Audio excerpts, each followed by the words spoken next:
G'day and happy feast of Pope St. John Paul II.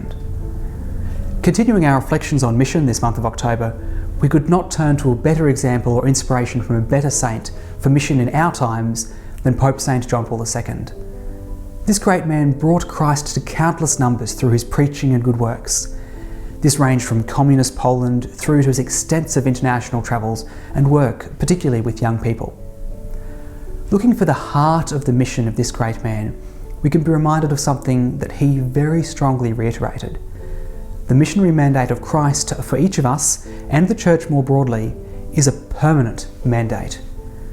We're not sent just once.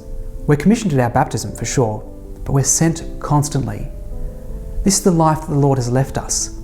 He was sent at a particular point in time, but is consistently coming into our lives.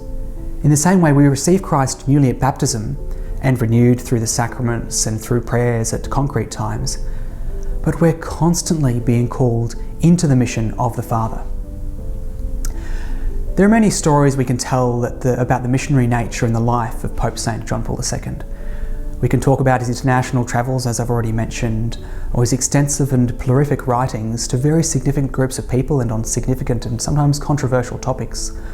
Or we can turn to his personal life and his prayer life, where he said that he had commitments to life such that if he did not go to bed tired, he was sure he must not have done all that he was called to do in that day. The list could go on. Whatever we see in him, whatever good virtues he displayed, we can acknowledge that this came from the Lord. The Lord chose him and commissioned him.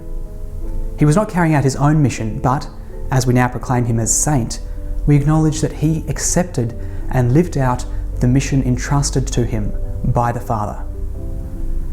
Today, let us take heart in the example of Pope St. John Paul II and renew our commitment to live out the mission entrusted to us.